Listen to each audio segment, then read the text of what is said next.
안녕하세요. 이야기를 들으시기 전에 구독과 좋아요는 영상 제작에 힘이 됩니다. 감사합니다. 장례식장의 국화향이 아직 옷에 배어 있었습니다. 홍명수는 현관 앞에 서서 가방을 뒤적이며 열쇠를 찾았습니다. 유병수를 떠나보낸 지 겨우 24시간. 장지에서 돌아온 뒤 명수는 친척들을 배웅하고 혼자 남은 거실에서 밤을 지새웠습니다. 남편의 빈 슬리퍼가 현관에 나란히 놓여 있었고 거실 소파에는 그가 즐겨 덮던 무릎 담요가 그대로였습니다. 아무것도 치우지 못했습니다. 치우는 순간 정말 끝이라는 걸 인정하는 것 같았으니까요. 새벽녘 잠깐 눈을 붙였다가 깬 명수는 병원에 들러 남편의 마지막 소지품을 찾아왔습니다. 낡은 손목 시계 하나, 지갑 속 가족 사진 한 장. 그게 전부였습니다. 돌아오는 길에 명수는 남편이 좋아하던 붕어빵을 샀습니다. 습관처럼요. 집에 가면 여보, 이거 먹어. 하고 건넬 것처럼요. 그러나 현관 앞에 도착한 순간 명순의 손이 멈췄습니다. 열쇠를 꽂으려는데 열쇠 구멍이 없었습니다. 도어락이 전자식으로 바뀌어 있었습니다. 명수는 순간 자신이 잘못 찾아온 건 아닌가 싶어 문패를 확인했습니다. 유병수, 홍명순. 맞습니다. 40년을 살아온 이 집이 맞았습니다. 그런데 언제 이걸 바꿨을까요? 명수는 비밀번호를 눌러봤습니다. 남편 생일. 삑 틀렸습니다. 결혼기념일. 삑 역시 틀렸습니다. 손이 떨렸습니다. 가슴이 두근거렸습니다. 어머니, 거기 계세요? 안에서 며느리 신다희의 목소리가 들렸습니다. 문이 열렸습니다. 다희는 실내복 차림으로 서 있었습니다. 화장기 없는 얼굴은 평소보다 더 차가워 보였습니다. 명수는 허둥지둥 들어서려 했습니다. 저기 다희야. 내가 도어락 설치한 거야? 네, 어제 교체했어요. 리모델링 시작하거든요. 다희는 담담하게 말했습니다. 마치 날씨 이야기를 하듯이요. 명수는 멍하니 며느리를 바라봤습니다. 리모델링?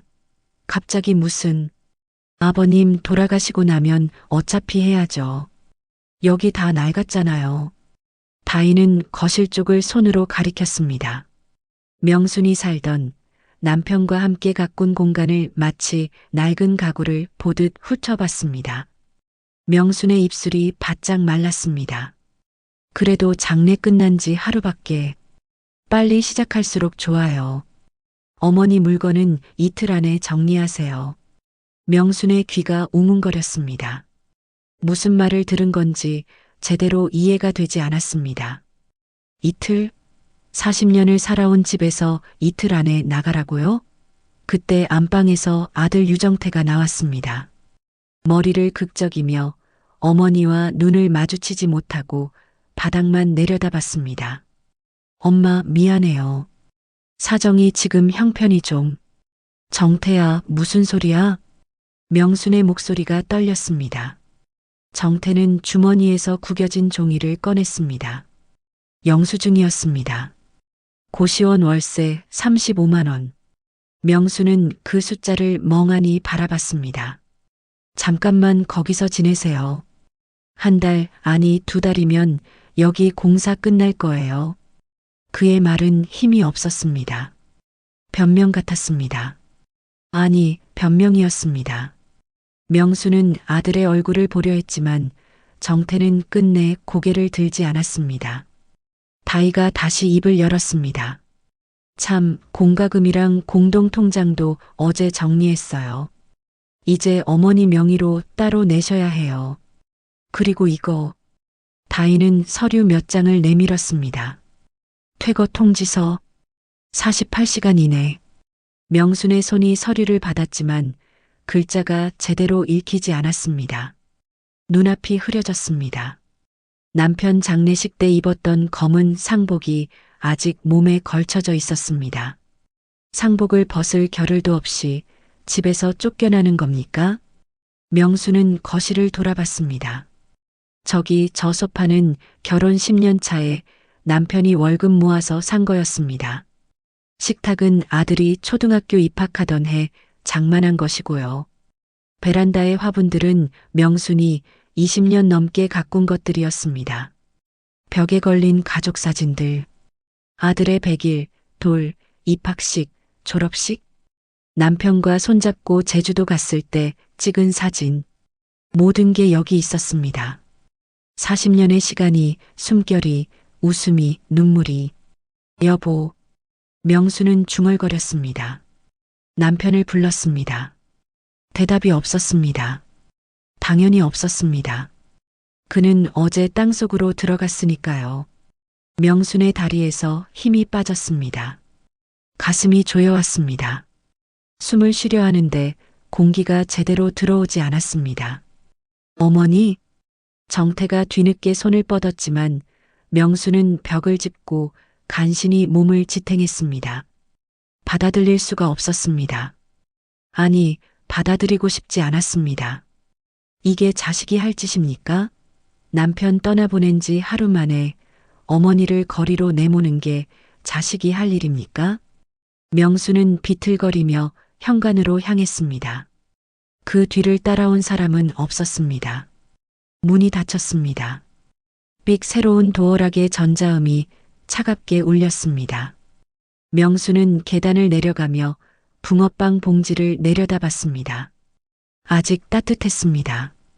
그러나 이제 건넬 사람이 없었습니다. 남편도 집도 아들도. 명수는 아파트 단지를 빠져나와 버스 정류장 벤치에 앉았습니다. 손에 쥔 서류를 다시 펼쳤습니다. 48시간, 이틀, 40년을 이틀 안에 지우라고요. 명수는 하늘을 올려다봤습니다. 구름 한 점 없는 맑은 가을 하늘이었습니다. 남편이 좋아하던 날씨였습니다.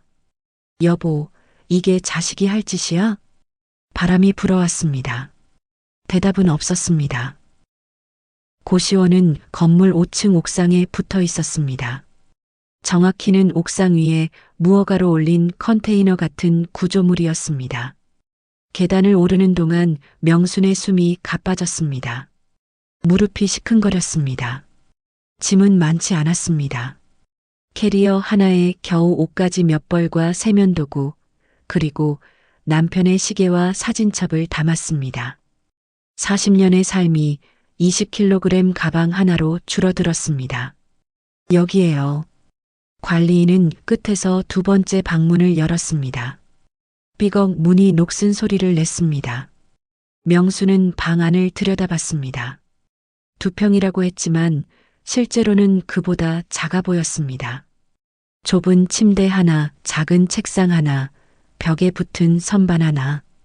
그게 전부였습니다. 창문은 없었습니다. 환풍구만 천장에 달려 있었고 거기서 이웃방의 담배 냄새가 섞여 들어왔습니다. 화장실이랑 샤워실은 복도 공용이에요. 취사는 금지고요. 관리인은 기계적으로 설명을 늘어놓았습니다. 명순의 대답을 기다리지도 않고 열쇠를 건네고는 계단을 내려갔습니다. 명순은 가방을 방 안에 밀어넣고 문을 닫았습니다. 좁은 공간에 혼자 남았습니다. 침대에 앉으니 무릎이 벽에 닿았습니다. 팔을 뻗으면 반대편 벽에 손이 닿았습니다. 명수는 가방에서 남편의 시계를 꺼냈습니다. 오래된 기계식 시계였습니다. 태엽을 감아야 하는 구식이었지요. 유병수는 이 시계를 30년 넘게 차고 다녔습니다. 명수는 시계를 귀에 갖다 댔습니다. 째깍째깍 여전히 움직이고 있었습니다.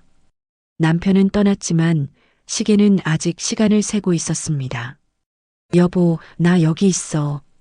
명수는 빈 방에 대고 중얼거렸습니다. 대답은 없었습니다. 벽 너머에서 누군가 기침하는 소리가 들렸습니다. 옆방에서는 텔레비전 소리가 새어나왔습니다.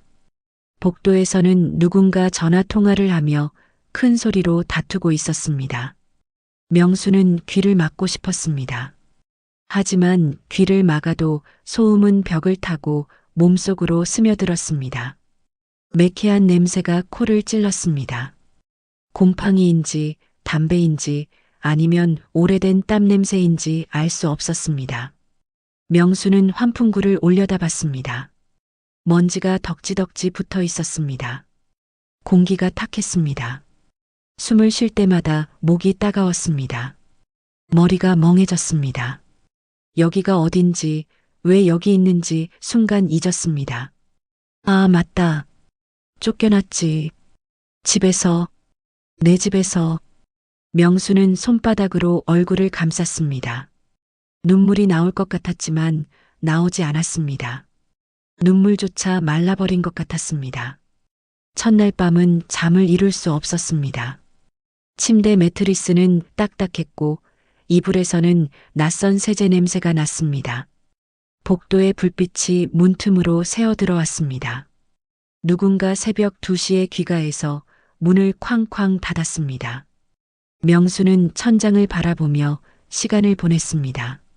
남편이 옆에 누워있던 침대가 그리웠습니다. 남편의 코 고는 소리가 그리웠습니다. 이틀째 되던 날 명수는 배가 고파서 복도 끝에 공용 주방으로 갔습니다. 전기포트로 컵라면을 끓여 먹었습니다. 국물이 짜고 자극적이었습니다. 평소엔 이런 걸 먹지 않았습니다.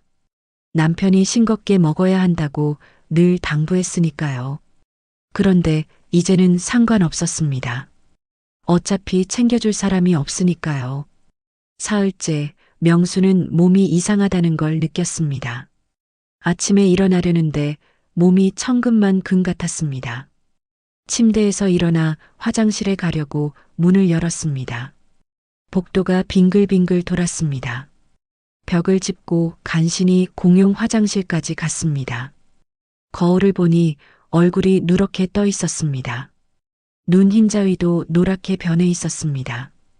괜찮아, 괜찮아. 명수는 스스로에게 말했습니다. 그러나 괜찮지 않았습니다.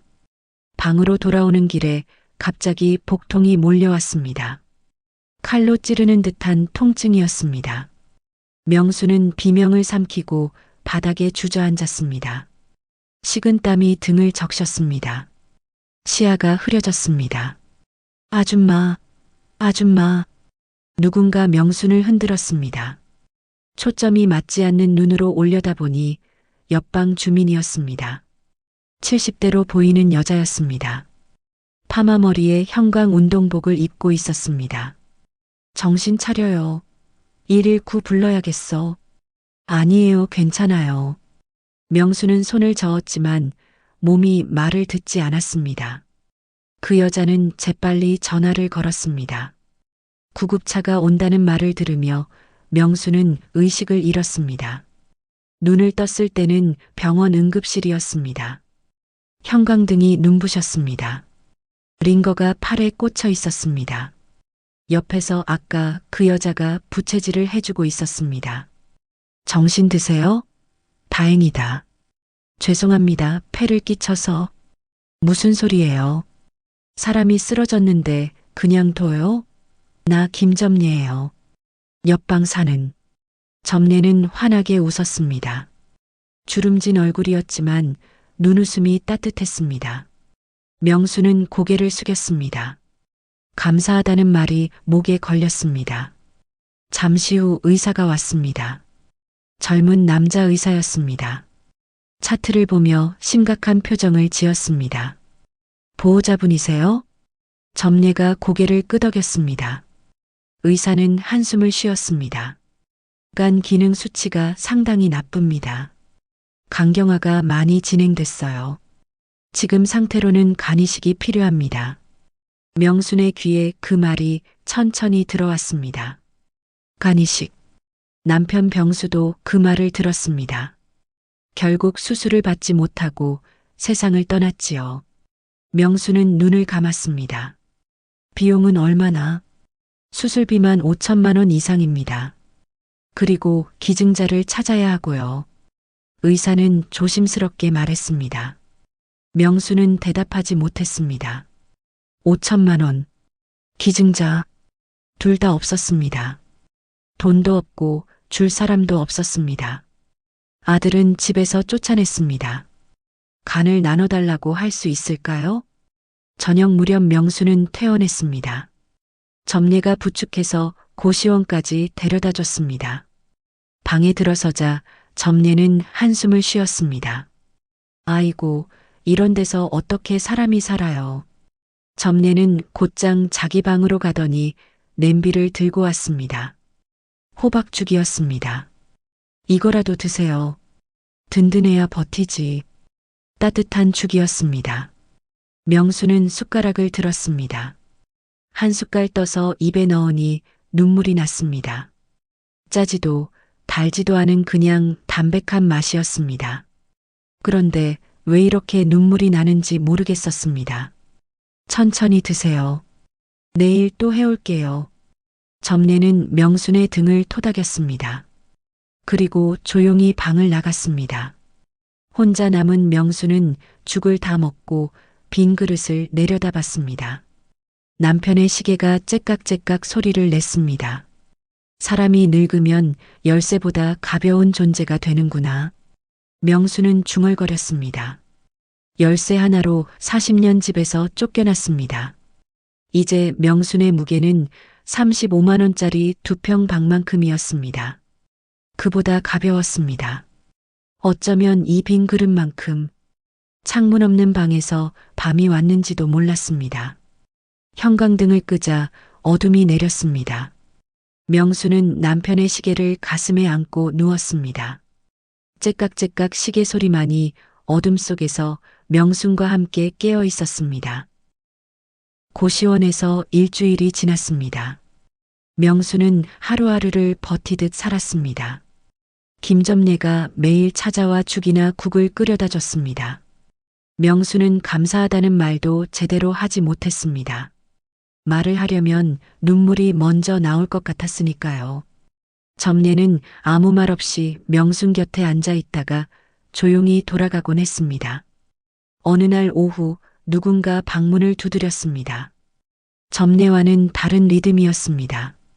명수는 침대에서 일어나 문을 열었습니다. 낯익은 얼굴이었습니다. 70 가까운 나이지만 단정한 양복을 입은 남자. 최민규였습니다. 남편 병수의 오랜 친구이자 변호사였습니다. 형수님, 민규는 공손히 고개를 숙였습니다. 명수는 당황해서 복도를 둘러봤습니다. 어머, 민규 씨. 여기는 어떻게? 장례식장에서 연락처를 받았습니다. 전화를 드렸는데 안 받으셔서 직접 왔습니다. 명수는 그제야 가방 속 꺼지지 않은 휴대전화를 떠올렸습니다. 며칠째 확인도 하지 않았습니다. 누가 전화를 해도 받고 싶지 않았으니까요. 죄송합니다. 제가 정신이 없어서. 괜찮습니다. 그런데 여기는. 민규는 좁은 복도를 둘러봤습니다.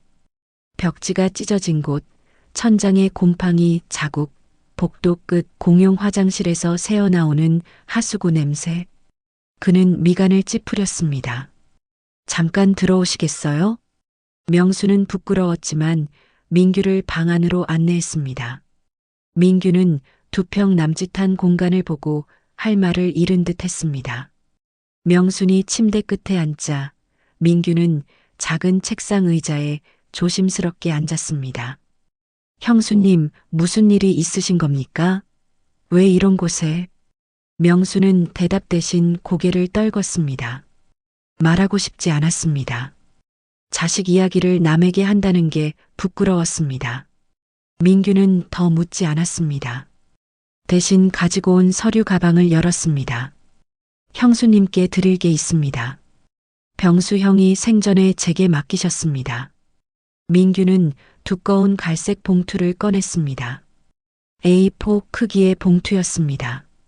봉인된 채로 겉면에 붓글씨로 홍명순 귀하라고 적혀 있었습니다. 남편의 글씨였습니다. 명순의 손이 떨렸습니다.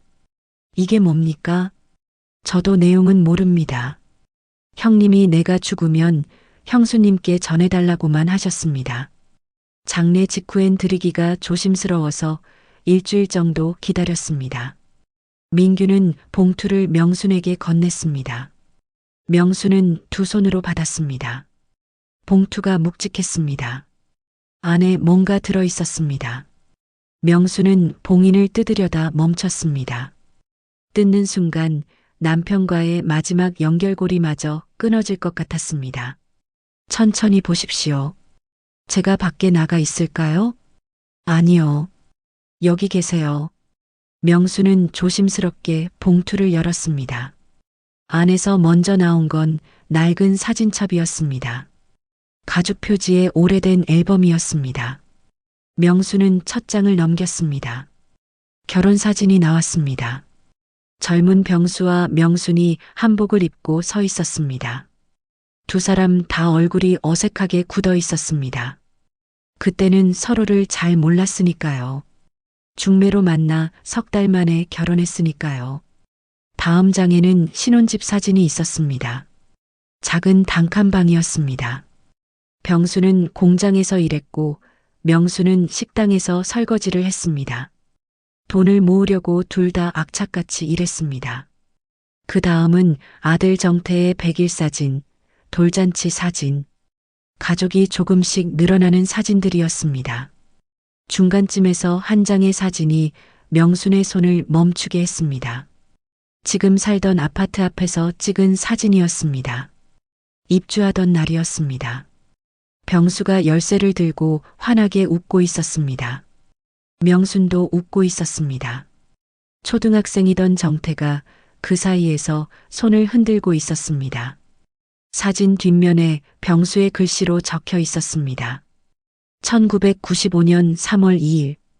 우리 집 열쇠를 받은 날. 행복하다. 명순의 눈에서 눈물이 떨어졌습니다. 사진 위로 떨어진 눈물을 닦으려다 그냥 두었습니다. 다음 장을 넘겼습니다. 아파트에서 보낸 시간들이 담겨 있었습니다. 거실에서 밥 먹는 사진, 베란다에서 화분 가꾸는 사진, 정태가 책상에서 공부하는 사진, 평범한 일상들이었습니다. 그러나 그 평범함이 얼마나 소중한 것이었는지 지금은 알 수 있었습니다. 사진첩 마지막 장에 편지 한 통이 끼워져 있었습니다. 편지 봉투에 명순아라고 적혀 있었습니다. 명수는 떨리는 손으로 편지를 꺼냈습니다. 병수의 글씨였습니다. 삐뚤삐뚤했지만 한 글자 한 글자 정성스럽게 쓴 흔적이 보였습니다. 명순아, 이 편지를 읽고 있다면 나는 이미 떠난 뒤겠지. 미안해. 먼저 가서. 약속했잖아. 100살까지 같이 살자고. 그런데 나 혼자 가게 됐네. 용서해줘. 명순아, 우리 40년 동안 참 열심히 살았어. 가난했지만 행복했어. 힘들었지만 웃을 수 있었어. 다 당신 덕분이야. 당신이 옆에 있어서 내가 버틸 수 있었어. 이제 당신 혼자 남겨두고 가려니 마음이 무거워. 정태 녀석 걱정도 되고. 그래서 몇 가지 준비해뒀어. 사진첩 뒤에 서류가 있어. 진명의 이전 위임각서야. 내 이름으로 된 집을 당신 명의로 옮길 수 있는 거야. 민규한테 부탁해뒀어. 그 친구 믿어도 돼. 언젠가 이 집을 지킬 힘이 필요할 거야. 혹시 모를 일이 생기면 이 서류를 쓰렴. 40년을 산 우리 집이야. 함부로 빼앗기면 안 돼. 명순아, 힘들 거야. 나 없이 사는 게. 그래도 꼭 버텨줘. 오래오래 살아줘. 우리 아들도 지켜봐줘. 그 녀석 철없지만 내 아들이잖아. 사랑해. 늘 고마웠어. 다음 생에도 당신이랑 살고 싶어. 꼭 다시 만나자. 마이너스 병수. 명수는 편지를 다 읽고 얼굴을 감쌌습니다. 울음이 터져 나왔습니다. 참았던 눈물이 한꺼번에 쏟아졌습니다. 민규는 조용히 앉아서 기다렸습니다. 한참이 지나서야 명수는 고개를 들었습니다. 서류가 있다고 했죠? 명수는 떨리는 목소리로 물었습니다. 봉투를 다시 뒤졌습니다. 사진첩 밑에 두꺼운 서류 몇 장이 있었습니다. 부동산 등기부등본, 명예 이전 위임장, 인감증명서, 모두 병수가 준비해둔 것들이었습니다. 위임장에는 병수의 도장이 찍혀 있었고 공증까지 받아둔 상태였습니다. 이게 진짜입니까? 네. 법적으로 완벽하게 유효합니다. 형님이 돌아가시기 석 달 전에 저를 찾아오셔서 준비하셨습니다. 민규는 조심스럽게 말했습니다. 명수는 서류를 내려다봤습니다. 석 달 전, 남편은 자기가 얼마 남지 않았다는 걸 알았던 겁니다. 그래서 이 모든 걸 준비해둔 거였습니다. 아내를 위해, 혹시 모를 상황을 대비해서 병수 씨가 나한테 이런 걸. 명수는 서류를 가슴에 안았습니다. 편지와 사진첩도 함께 남편의 마지막 선물이었습니다. 돈이 아니었습니다.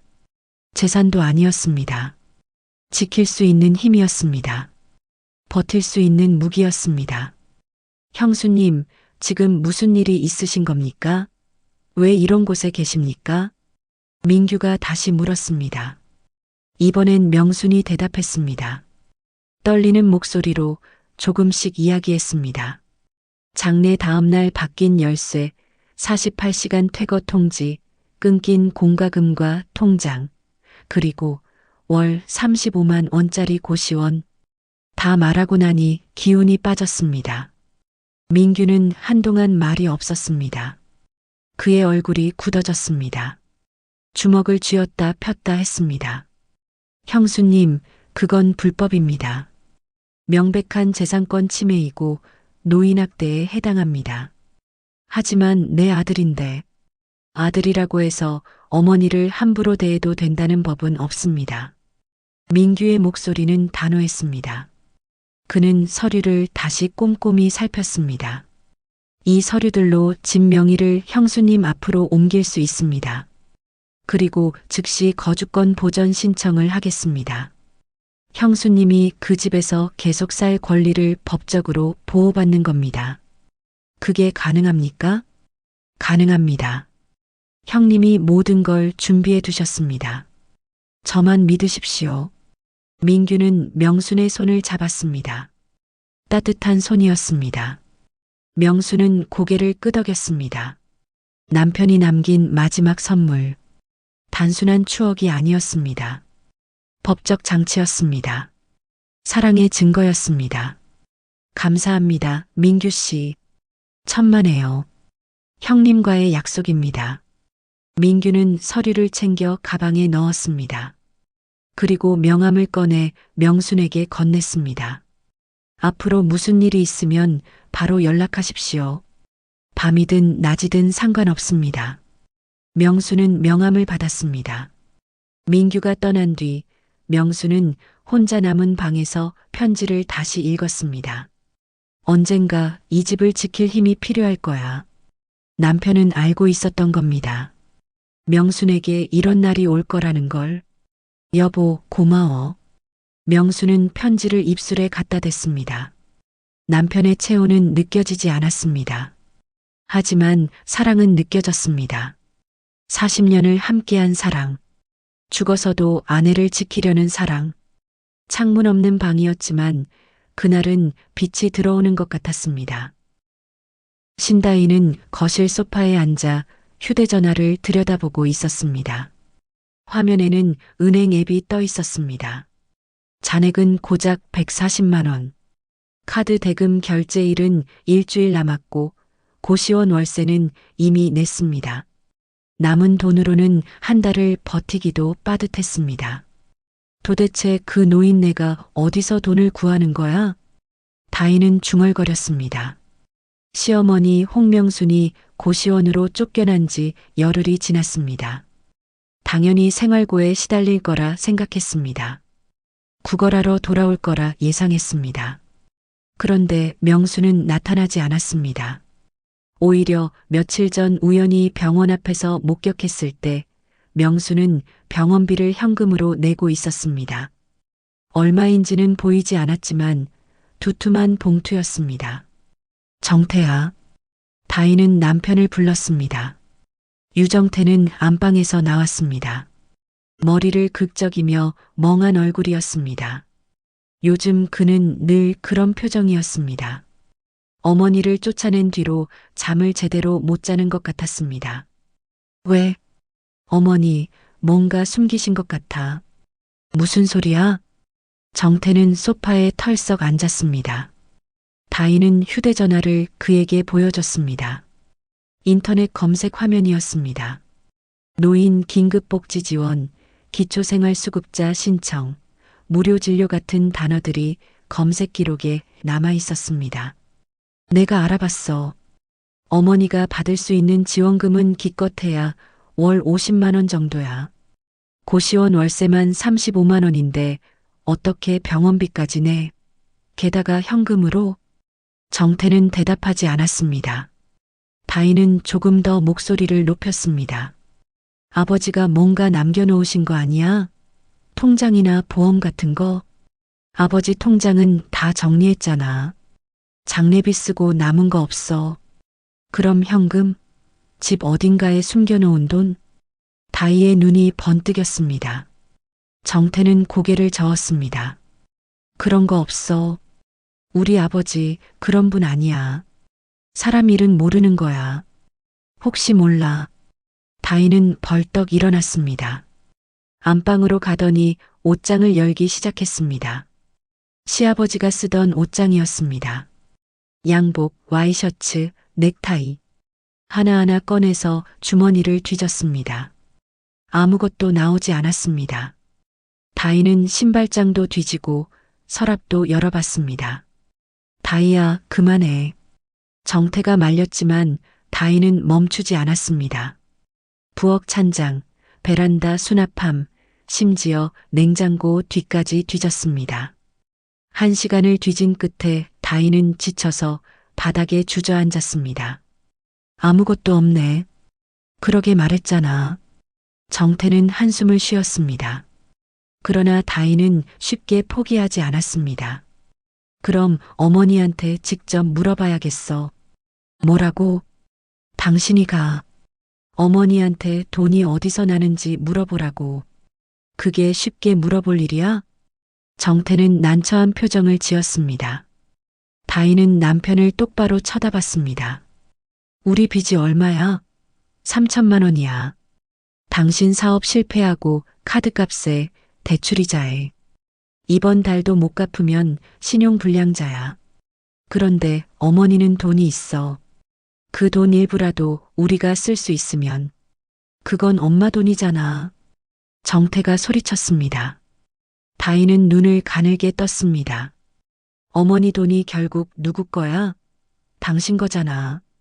아들인 당신한테 올 돈이잖아. 아직 엄마 살아계신데 무슨 소리야. 그러니까 지금 물어보자는 거지.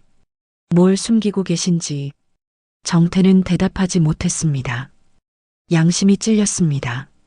하지만 동시에 다희의 말도 틀리지 않았습니다. 빚에 쪼들리는 건 사실이었습니다. 이번 달 이자를 못 갚으면 정말 큰일이었습니다. 알았어. 내가 한번 가볼게. 정태는 고개를 떨구며 말했습니다. 다희는 만족스러운 표정으로 고개를 끄덕였습니다. 이틀 뒤 정태는 혼자 병원을 찾았습니다. 다희가 어머니가 정기 검진을 받는다는 날을 알아냈습니다. 정태는 병원 복도 벤치에 앉아 기다렸습니다. 손에 땀이 났습니다. 어머니를 만나는 게 이렇게 떨리는 일인 줄 몰랐습니다. 1시간쯤 지나서 명순이 진료실에서 나왔습니다. 걸음이 느렸습니다. 얼굴은 여전히 노랗게 떠 있었습니다. 정태는 숨어서 어머니를 지켜봤습니다. 명수는 수납 창구에서 진료비를 냈습니다. 현금이었습니다. 정태는 눈을 크게 떴습니다. 10만 원권 지폐 5장, 50만 원이었습니다. 명순이 병원을 나가자 정태는 뒤를 따라갔습니다. 그런데 어머니는 고시원이 아니라 근처 카페로 들어갔습니다. 정태는 망설이다가 카페 안으로 따라 들어갔습니다. 명수는 구석자리에 앉아 뜨거운 물을 마시고 있었습니다. 옆에는 낡은 가방이 놓여 있었습니다. 정태는 자리를 떠야 할지 고민했습니다. 그때 김점례가 카페로 들어왔습니다. 명순의 이웃이었습니다. 점례는 명순을 발견하고 다가가 앉았습니다. 두 사람은 나지막이 이야기를 나눴습니다. 정태는 멀리서 그 모습을 지켜봤습니다. 30분쯤 지나서 점례가 자리를 떠났습니다. 명수는 혼자 남아 계속 물을 마셨습니다. 피곤한 듯 눈을 감았습니다. 정태는 그 틈을 노렸습니다. 몰래 명순의 자리로 다가갔습니다. 가방이 의자 옆에 걸려 있었습니다. 정태는 주위를 살폈습니다. 아무도 보지 않았습니다. 손이 저절로 움직였습니다.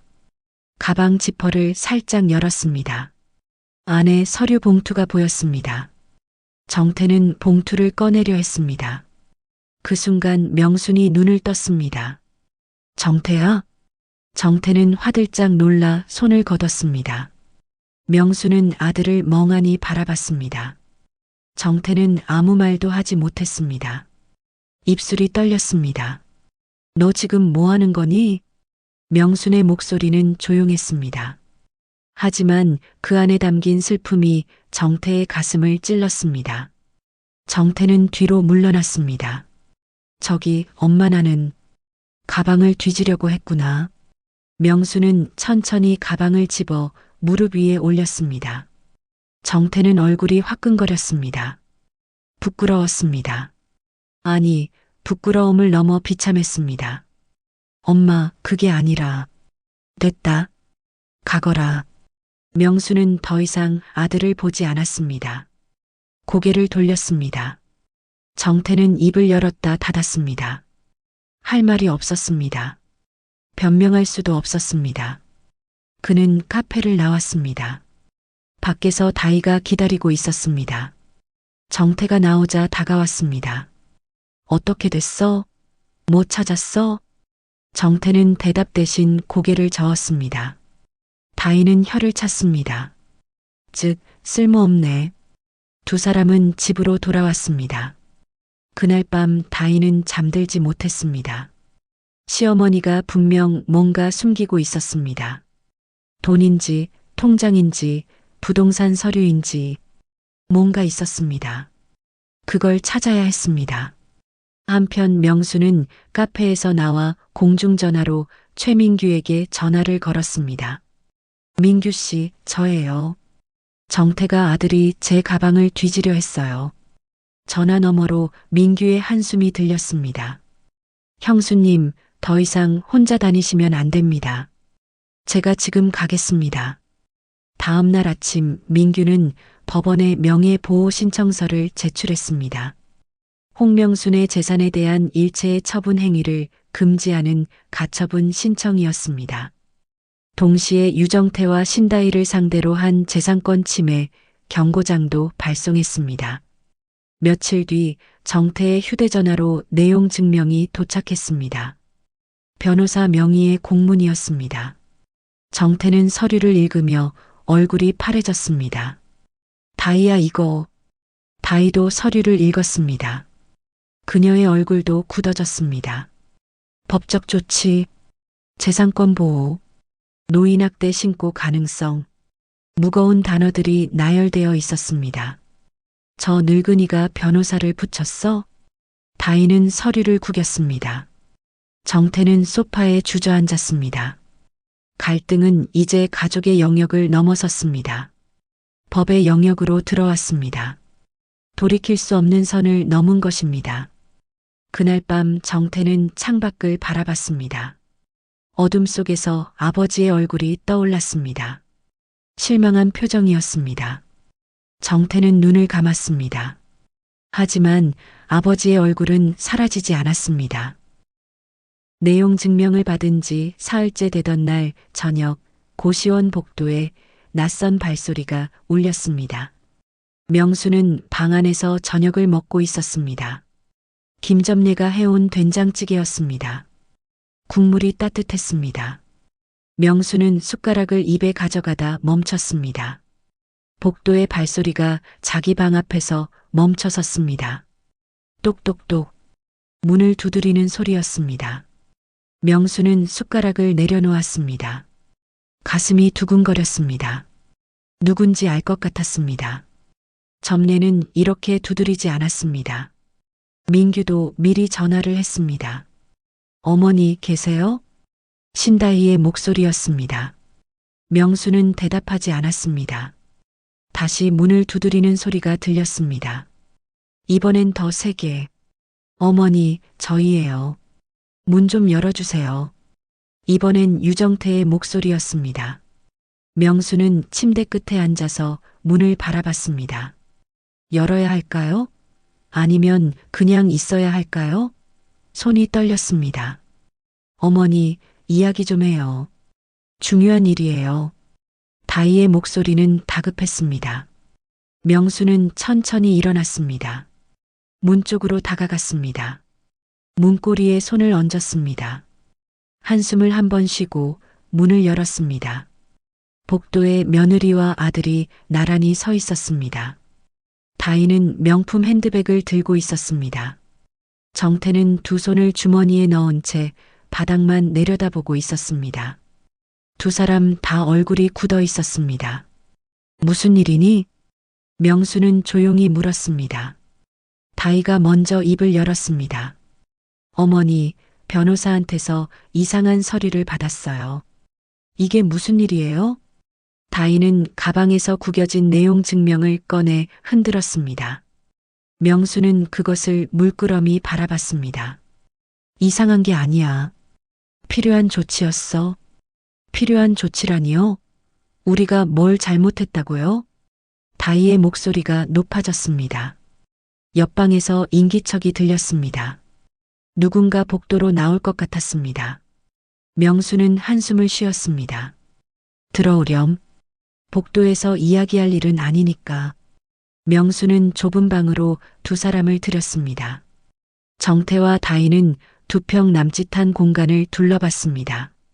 침대 하나가 방의 절반을 차지했고 작은 책상에는 밥그릇이 놓여 있었습니다. 창문도 없었습니다. 천장의 환풍구에서 매캐한 냄새가 흘러나왔습니다. 다희의 눈썹이 꿈틀했지만 아무 말도 하지 않았습니다. 명수는 침대에 앉았습니다.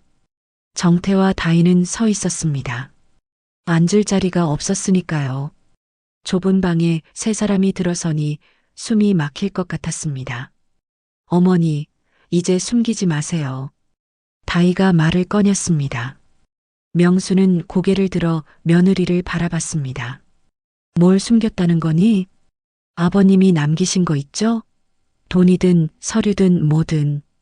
어머니가 병원비를 내고 여기 월세를 내는 걸 봤어요. 그 돈 어디서 나와요?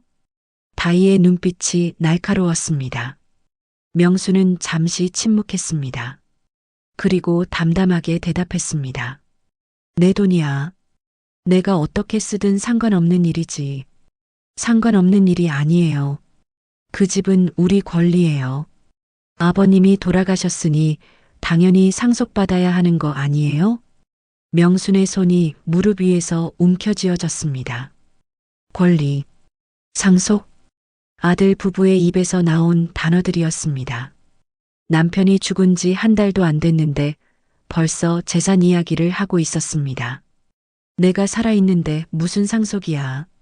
명순의 목소리는 낮았지만 단호했습니다. 다희는 한숨을 크게 쉬었습니다. 어머니, 솔직히 말씀하세요. 그 집 명에 이전하셨죠? 아버님 이름으로 된 거 어머니 명의로 옮기셨죠? 명수는 대답하지 않았습니다. 침묵이 대답이었습니다. 다희의 얼굴이 붉어졌습니다. 그럼 우리한테 아무것도 안 남는 거잖아요. 어머니, 그건 너무하신 거 아니에요? 명수는 천천히 고개를 들었습니다. 다희를 똑바로 바라봤습니다. 그리고 조용히 그러나 또렷하게 물었습니다. 너무하다는 말을 누가 해야 하는 거니? 다희가 움찔했습니다. 명수는 계속 말을 이었습니다. 40년을 산 집에서 나를 쫓아낸 게 누구야? 장례 다음날 열쇠를 바꾼 게 누구고 이틀 안에 나가라고 통보한 게 누구야? 명순의 목소리는 떨리지 않았습니다. 슬펐지만 담담했습니다. 정태는 여전히 고개를 숙이고 있었습니다.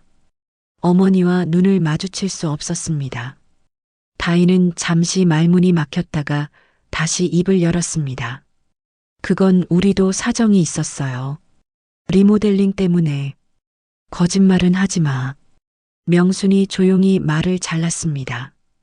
다희는 입을 다물었습니다. 리모델링은 핑계였잖니. 너희는 나를 내쫓고 싶었던 거야. 집을 차지하고 싶었던 거지. 명순의 말에 다희는 입술을 깨물었습니다. 부정할 수 없었습니다. 사실이었으니까요. 명순은 천천히 일어섰습니다. 다희와 눈높이를 맞췄습니다.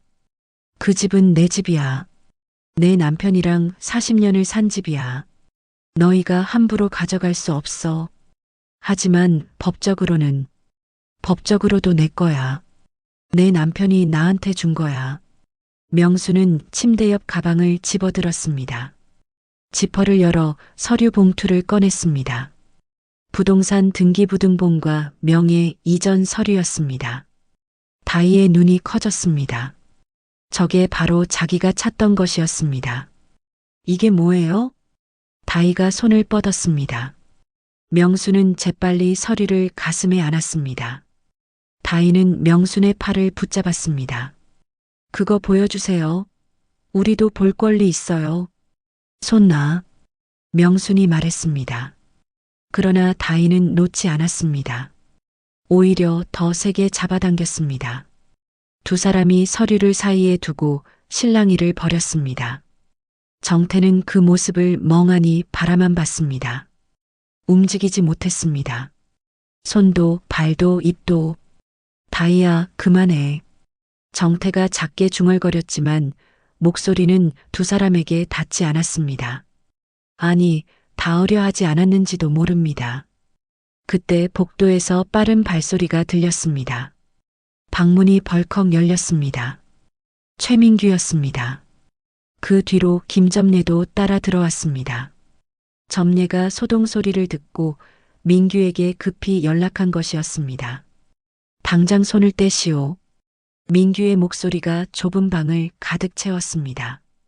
다희는 깜짝 놀라 명순의 팔에서 손을 떼었습니다.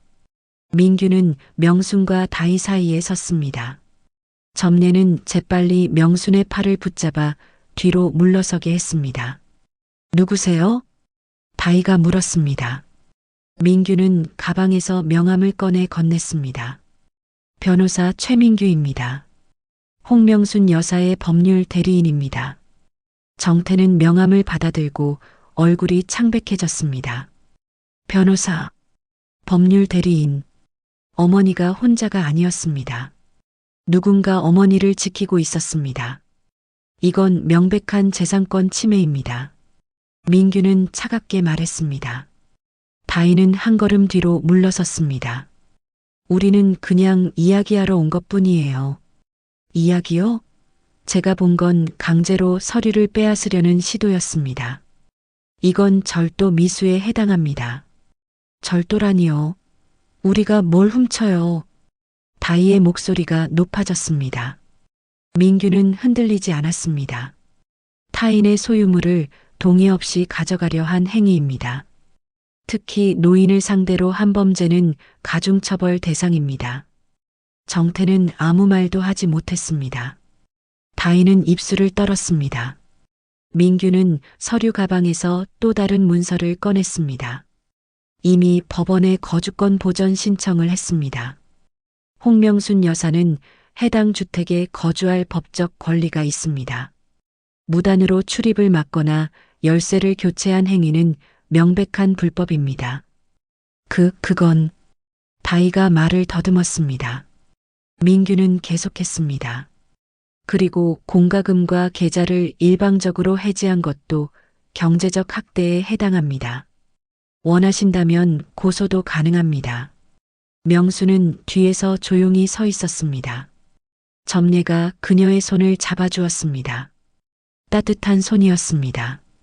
명수는 그 손을 꼭 쥐었습니다. 우리는 그럴 생각이 아니었어요. 정태가 입을 열었습니다. 목소리가 잠겨 있었습니다. 엄마, 미안해요. 우리가 잘못했어요. 명수는 아들을 바라봤습니다. 정태는 고개를 들지 못했습니다. 명수는 한참을 그를 바라보다가 입을 열었습니다. 그래. 잘못한 걸 아는 게 다행이구나. 명순의 목소리는 차갑지 않았습니다. 그렇다고 따뜻하지도 않았습니다. 그냥 담담했습니다. 피곤한 사람의 목소리였습니다. 이제 돌아가렴.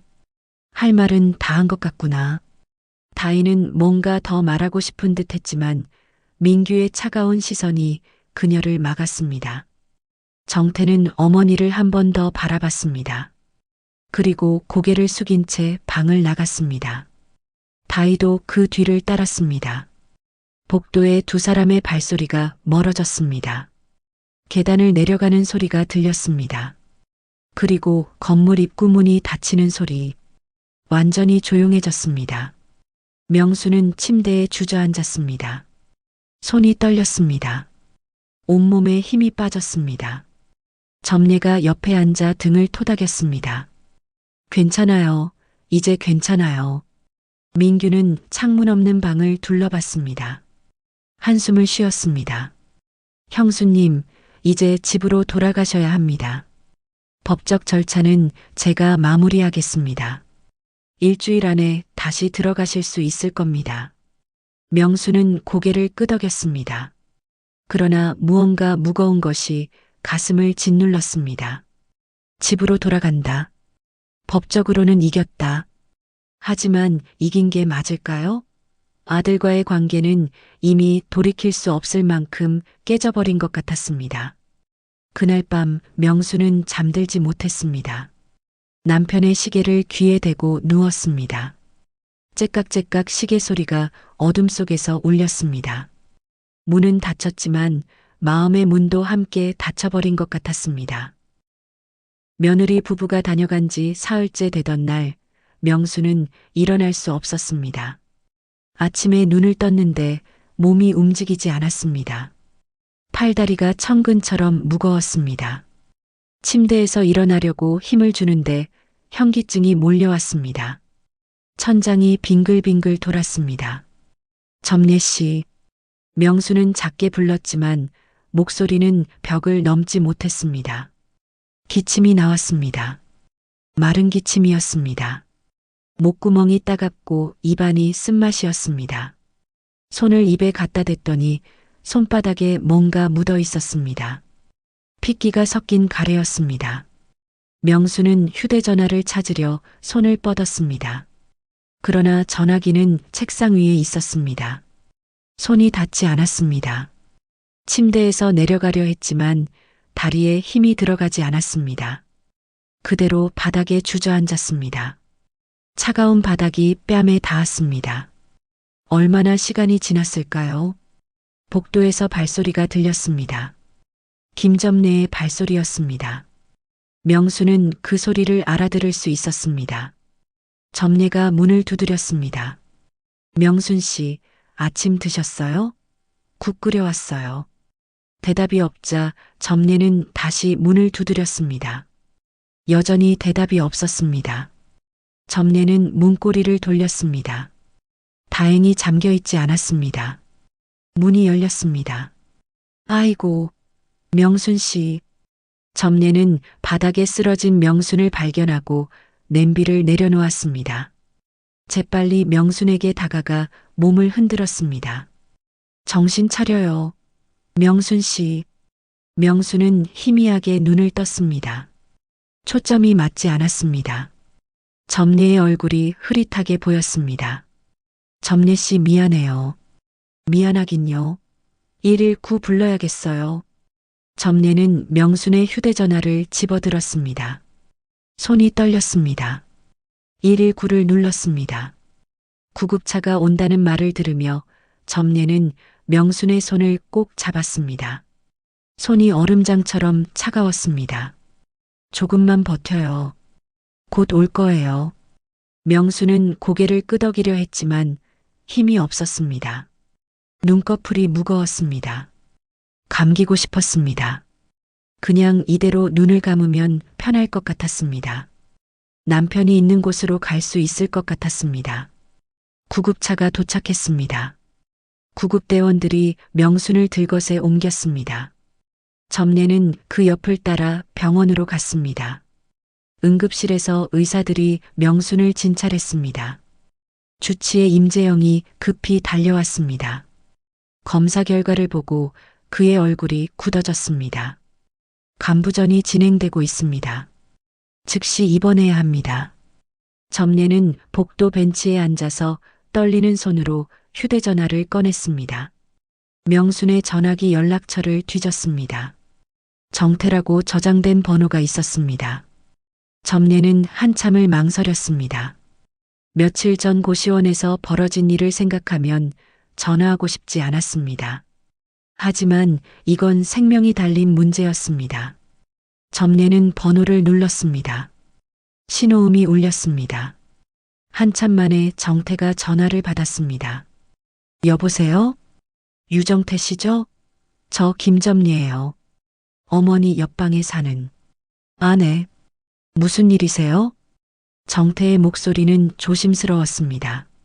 점례는 숨을 깊이 들이마셨습니다. 어머니가 위험해요. 지금 병원 응급실이에요. 빨리 오세요. 전화 너머로 침묵이 흘렀습니다. 점례는 계속 말했습니다. 간부전이래요. 의사 선생님이 심각하다고 했어요. 가족이 와야 한대요. 저기 지금 바로 갈게요. 어느 병원이에요? 점례는 병원 이름을 알려줬습니다. 전화를 끊고 점례는 한숨을 쉬었습니다. 오긴 올까요? 점례는 확신이 없었습니다. 1시간쯤 지나서 정태가 병원에 도착했습니다. 혼자였습니다. 다희는 함께 오지 않았습니다. 정태는 복도를 헤매다가 점례를 발견했습니다. 어머니는 어디 계세요? 중환자실이에요. 아직 면회는 안 돼요. 정태는 중환자실 앞 의자에 주저앉았습니다. 두 손으로 얼굴을 감쌌습니다. 점례는 그 옆에 앉았습니다. 한참 동안 아무도 말하지 않았습니다. 제가 잘못했어요. 정태가 작게 중얼거렸습니다. 점례는 그를 바라봤습니다. 알아요. 어머니한테 너무 심하게 했어요. 엄마가 아니라 짐처럼 대했어요. 정태의 목소리가 떨렸습니다. 점례는 한숨을 쉬었습니다. 지금이라도 알았으면 됐어요. 늦지 않았어요. 정태는 고개를 들었습니다. 눈이 빨갛게 충혈되어 있었습니다. 엄마를 고시원에 혼자 두고 병원비도 안 물어보고 제가 무슨 짓을 한 거예요?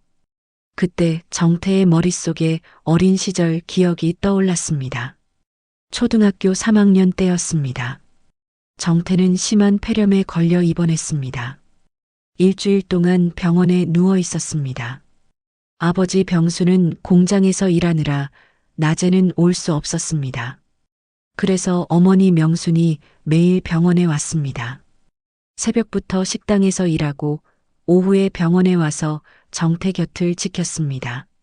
밤늦게까지 있다가 마지막 버스를 타고 돌아갔습니다. 어느 날 밤 정태는 고열에 시달리며 잠꼬대를 했습니다. 엄마 무서워. 엄마 명수는 정태의 손을 잡고 밤새 옆에 앉아 있었습니다. 간호사가 집에 가시라고 해도 명수는 고개를 저었습니다. 애가 무서워해요. 제가 있어야 해요. 그렇게 며칠을 병원 의자에서 졸며 정태를 돌봤습니다. 정태가 태어나던 날 명수는 웃으며 말했습니다. 우리 아들 다 낳았네. 엄마가 지켜줬으니까. 그때 정태는 어머니의 손을 꼭 잡았습니다. 엄마 고마워.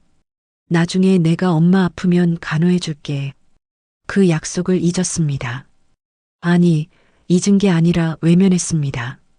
어른이 되면서 결혼하면서 돈에 쪼들리면서 어머니보다 내 삶이 더 급했습니다.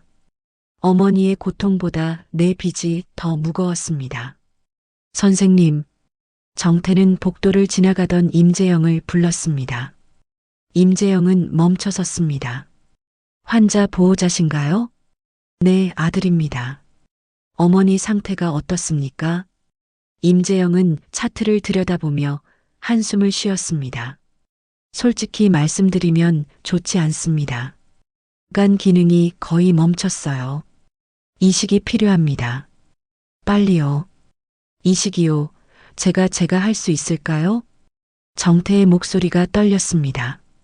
임재영은 정태를 바라봤습니다. 혈액형이 맞아야 하고 검사를 해봐야 합니다.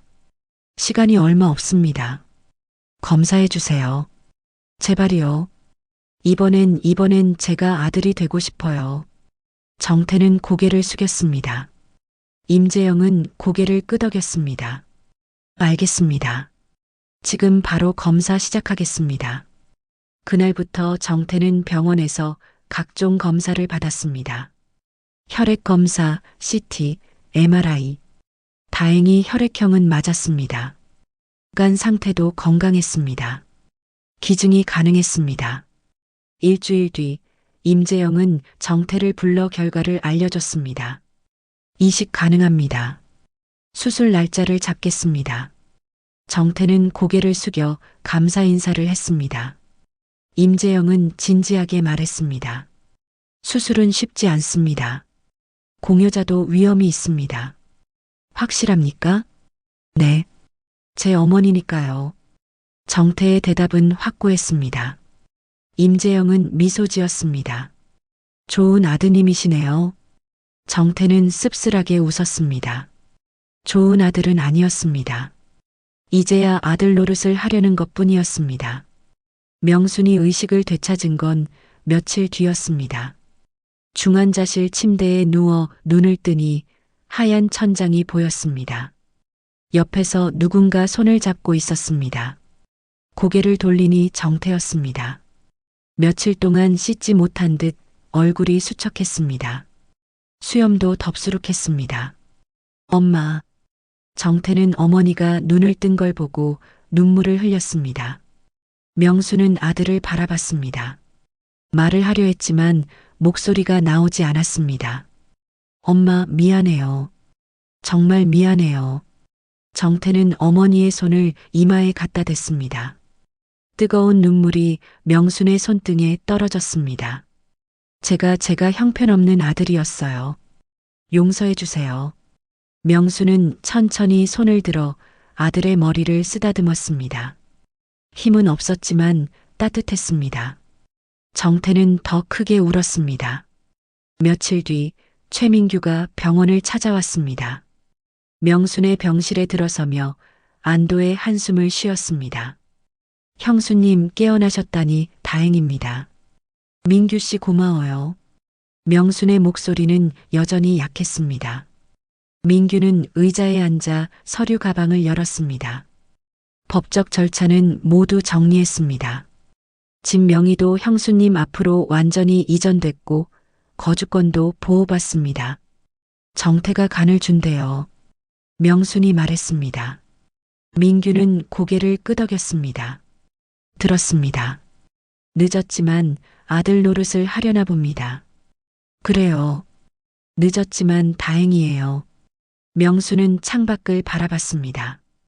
가을 햇살이 따스했습니다. 남편이 좋아하던 날씨였습니다. 수술일이 잡혔습니다. 2주 뒤였습니다. 정태는 매일 병원에 와서 어머니를 돌봤습니다. 식사를 챙기고 침대 시트를 정리하고 이야기를 들어줬습니다. 명수는 처음엔 어색했습니다. 하지만 조금씩 마음이 열렸습니다. 어느 날 저녁 정태는 아버지 이야기를 꺼냈습니다.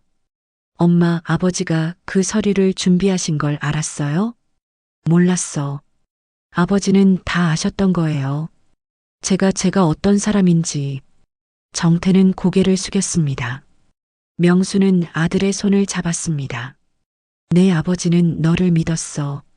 언젠가 정신 차릴 거라고. 늦었어요. 아니야. 지금이라도 괜찮아. 명수는 미소 지었습니다. 정태는 어머니의 손을 꼭 쥐었습니다. 닫혔던 문이 조금씩 열리고 있었습니다. 희미했지만 빛이 들어오고 있었습니다. 수술실 앞에서 정태는 손을 모으고 기도했습니다. 종교가 있는 것도 아니었지만 그저 빌고 싶었습니다. 어머니가 무사하기를, 수술이 성공하기를, 다시 한번 기회가 주어지기를. 김점례와 최민규도 함께 기다렸습니다. 세 사람은 말없이 수술실 문만 바라봤습니다. 6시간이 지났습니다. 수술실 문이 열렸습니다. 임재영이 나왔습니다. 마스크를 벗은 그의 얼굴에는 땀이 맺혀 있었습니다. 그러나 표정은 밝았습니다. 성공했습니다. 정태는 그 자리에 주저앉았습니다. 다리에 힘이 풀렸습니다. 점례가 그의 어깨를 토닥였습니다. 민규는 조용히 고개를 숙여 감사를 표했습니다. 두 분 다 안정적입니다. 회복에는 시간이 걸리지만 잘 이겨내실 겁니다. 임재영의 말에 정태는 고개를 끄덕였습니다. 눈물이 흘러내렸지만 닦지 않았습니다. 부끄럽지 않았습니다. 이건 기쁨의 눈물이었으니까요. 명순이 눈을 뜬 건 이틀 뒤였습니다. 중환자실 침대에 누워 있었습니다. 옆 침대에 정태가 누워 있었습니다. 아들도 수술을 받았으니까요. 두 사람은 서로를 바라봤습니다. 말은 없었지만 눈빛으로 대화했습니다. 괜찮아? 응, 괜찮아. 고마워. 아니야, 당연한 거야. 일주일이 지나자 두 사람은 일반 병실로 옮겨졌습니다. 같은 병실이었습니다. 정태는 침대에 누워서도 어머니를 살폈습니다. 물을 갖다 드리고 간호사를 불러드리고 불편한 건 없는지 물었습니다. 명수는 처음엔 미안해했습니다. 아들도 환자인데 자기를 돌보느라 힘들어하는 것 같아서요. 하지만 정태는 괜찮다고 웃었습니다. 엄마 어릴 때 제가 아팠을 때 기억나세요? 엄마가 병원 의자에서 밤새 졸며 저를 지켜주셨잖아요. 기억하지? 내가 폐렴 걸렸을 때 그때 약속했어요. 나중에 엄마 아프면 제가 간호해준다고요. 명수는 희미하게 웃었습니다. 그런 약속이 있었나요? 명수는 기억하지 못했습니다. 하지만 정태는 기억하고 있었습니다. 그리고 지금 그 약속을 지키고 있었습니다. 한 달이 지나자 두 사람 모두 많이 회복됐습니다. 퇴원 날짜가 잡혔습니다. 그날 아침 신다희가 병원에 나타났습니다. 한 달 동안 한 번도 오지 않았던 며느리였습니다. 병실 문을 열고 들어선 다희의 얼굴은 차가웠습니다. 어머니, 퇴원하신다고 들었어요. 그래. 명수는 담담하게 대답했습니다. 다희는 정태를 쳐다봤습니다. 당신 정신 차려. 우리 빚은 어떻게 할 거야? 집도 어머니 명의로 넘어갔고 이제 우리한테 남은 게 뭐가 있어? 정태는 아내를 바라봤습니다. 그리고 조용히 말했습니다. 다희야, 미안해. 나는 이제 엄마를 돌볼 거야. 그게 내가 할 일이야. 뭐? 지금 무슨 소리 하는 거야? 빚은 내가 갚을게. 시간이 걸리더라도. 하지만 엄마한테 손 벌리는 건 안 할 거야. 다희는 믿을 수 없다는 표정으로 정태를 바라봤습니다. 그리고 비웃었습니다. 당신 미쳤어? 돈도 없으면서 무슨 효자 코스프레야? 코스프레가 아니야. 진심이야. 정태의 목소리는 단호했습니다. 다희는 한참을 정태를 노려보다가 가방을 집어들었습니다. 좋아. 알아서 해. 나는 이제 모르겠어. 다희는 병실을 나갔습니다. 문이 쾅 닫혔습니다. 정태는 한숨을 쉬었습니다. 명수는 아들의 손을 잡았습니다. 괜찮니? 괜찮아요, 엄마. 이게 맞는 것 같아요. 정태는 어머니의 손을 꼭 쥐었습니다. 명수는 아들을 바라보며 미소 지었습니다. 돈보다 소중한 것을 찾은 아들이 대견했습니다. 퇴원 후 명수는 집으로 돌아왔습니다. 40년을 살았던 그 집이었습니다. 현관 앞에 서니 감회가 새로웠습니다. 새로운 도어락 대신 원래 자물쇠가 달려 있었습니다. 민규가 다시 바꿔놓은 것이었습니다. 명수는 열쇠를 꺼내 문을 열었습니다. 찰칵 익숙한 소리였습니다. 집안은 깨끗했습니다. 점례가 청소를 해놓았습니다. 거실 소파, 식탁, 베란다의 화분들 모두 그대로였습니다. 벽에 걸린 가족 사진들도 그대로였습니다. 명수는 사진들을 하나하나 바라봤습니다. 남편과 함께 찍은 사진들, 아들이 어렸을 때 사진들, 행복했던 시간들이었습니다. 여보, 나 돌아왔어. 명수는 빈집에 대고 중얼거렸습니다. 대답은 없었지만 남편이 어딘가에서 미소 짓고 있을 것 같았습니다. 며칠 뒤 명수는 민규와 점례를 집으로 초대했습니다. 정태도 함께였습니다. 명수는 직접 음식을 준비했습니다. 아직 몸이 완전히 회복되지 않았지만 손님을 대접하고 싶었습니다. 된장찌개와 김치전, 그리고 남편이 좋아하던 두부조림을 만들었습니다. 식탁에 둘러앉아 밥을 먹으며 명수는 이야기를 꺼냈습니다. 민규 씨, 제가 결정한 게 있어요. 무엇입니까, 형수님? 재단을 만들고 싶어요. 병수 이름으로. 민규는 젓가락을 내려놓고 명순을 바라봤습니다. 명수는 계속 말했습니다. 간이식이 필요한데 돈이 없는 사람들, 그리고 혼자 사는 노인들 의료비, 그런 걸 돕고 싶어요. 좋은 뜻입니다. 형님도 기뻐하실 겁니다. 병수명순 재단이라고 이름 지으려고요. 우리 둘 이름으로. 명순의 목소리는 떨렸지만 확고했습니다. 정태는 어머니를 바라봤습니다. 엄마, 그럼 돈이 많이 들 텐데. 괜찮아. 이 집이 있잖니. 집을 팔면 되지. 집을요? 정태는 놀랐습니다. 명수는 고개를 끄덕였습니다. 이제야 알았어. 내 아버지가 남긴 선물이 뭔지. 명수는 거실을 둘러봤습니다. 이 집은 벽돌과 시멘트가 아니었어. 사랑이었어. 우리가 함께 쌓은 시간이었어. 그 사랑을 이제 다른 사람들한테 나눠주고 싶어. 점례는 눈시울을 붉혔습니다. 민규는 고개를 숙여 동의를 표했습니다. 정태는 어머니의 손을 잡았습니다. 엄마, 대단하세요. 대단한 게 아니야. 당연한 거지. 명수는 미소 지었습니다. 남편의 시계를 바라봤습니다. 여전히 째깍째깍 움직이고 있었습니다. 시간은 멈추지 않았습니다. 삶도 멈추지 않았습니다. 다음 주 재단 설립 절차가 시작됐습니다. 민규가 모든 법적 서류를 준비했습니다. 명수는 집을 매물로 내놓았습니다. 40년을 산 집이었지만 미련은 없었습니다. 중요한 건 건물이 아니라 그 안에 담긴 기억이었으니까요. 그리고 그 기억은 가슴속에 영원히 남을 테니까요. 가을이 깊어갔습니다. 어느 토요일 오후 명순과 점례, 그리고 민규는 근처 공원을 산책했습니다. 벤치에 나란히 앉았습니다. 노을이 붉게 물들고 있었습니다. 남편이 좋아하던 풍경이었습니다. 형수님, 행복해 보이십니다. 민규가 말했습니다.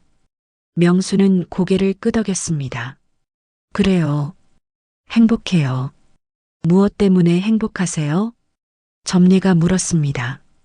명수는 하늘을 올려다봤습니다. 이제야 알았어요. 돈보다 무서운 건 가족의 얼굴을 한 배제였어요. 하지만 돈보다 소중한 것도 가족이더라고요. 진짜 가족. 명수는 두 사람을 번갈아 바라봤습니다. 점례 씨, 민규 씨, 그리고 우리 정태. 여러분이 제 진짜 가족이에요. 점례는 명순의 손을 잡았습니다. 민규는 조용히 미소 지었습니다. 세 사람은 말없이 노을을 바라봤습니다. 저 멀리서 정태가 걸어오고 있었습니다. 손에 붕어빵 봉지를 들고 있었습니다. 명순이 좋아하는 간식이었습니다. 정태는 벤치 앞에 서서 붕어빵을 건넸습니다. 엄마, 따끈따끈해요. 고맙다, 아들. 명수는 붕어빵을 받아 한 입 베어 물었습니다. 달콤했습니다. 정태는 어머니 옆에 앉았습니다. 네 사람이 벤치에 앉아 노을을 바라봤습니다. 바람이 불어왔습니다. 따뜻한 바람이었습니다. 명수는 남편의 시계를 꺼내 들여다봤습니다. 오후 5시, 해가 지고 있었습니다. 하루가 끝나고 있었습니다. 하지만 내일은 또다시 해가 뜰 것입니다. 새로운 하루가 시작될 것입니다. 여보, 우리 해냈어. 명수는 속으로 남편에게 말했습니다. 바람이 대답하듯 스쳐 지나갔습니다. 명수는 미소 지었습니다. 그날 바뀐 건 열쇠가 아니었습니다. 도어락도 아니었습니다. 바뀐 건 마음이었습니다. 닫혔던 마음의 문이 열렸습니다. 그리고 그 문 너머로 새로운 빛이 들어왔습니다. 사랑의 빛이, 용서의 빛이, 희망의 빛이. 명수는 붕어빵을 한 입 더 베어 물었습니다. 옆에서 정태가 웃었습니다. 점례가 농담을 했습니다. 민규가 조용히 미소 지었습니다. 공원 벤치에 앉은 네 사람. 가족이 아닌 것 같지만 진짜 가족이었습니다. 노을은 천천히 저물었습니다. 하지만 어둠은 무섭지 않았습니다. 내일 아침 해가 다시 뜰 테니까요. 그리고 명수는 알고 있었습니다. 자기 옆에 함께할 사람들이 있다는 것을, 혼자가 아니라는 것을. 집으로 돌아가는 길, 명수는 가방 속 남편의 편지를 만졌습니다. 다음 생에도 당신이랑 살고 싶어. 꼭 다시 만나자. 명수는 하늘을 올려다봤습니다. 별이 하나 반짝였습니다. 나도 당신이랑 다시 만나고 싶어요, 여보. 그때까지 잘 살게요. 당신이 자랑스러워할 만큼. 바람이 불었습니다. 따뜻한 바람이었습니다. 마치 남편이 대답하는 것 같았습니다. 그래, 잘 살아. 나는 여기서 지켜보고 있을게. 명수는 웃으며 걸었습니다. 옆에서 정태가 어머니의 팔을 부축했습니다. 점례와 민규가 뒤따라 걸었습니다. 네 사람의 그림자가 석양에 길게 늘어졌습니다. 문이 열렸습니다. 새로운 시작이었습니다. 끝이 아니라 시작이었습니다. 그리고 명수는 알고 있었습니다. 가장 아름다운 이야기는 언제나 문이 열린 후에 시작된다는 것을. 이야기는 즐거우셨나요? 구독과 좋아요는 영상 제작에 힘이 됩니다. 감사합니다.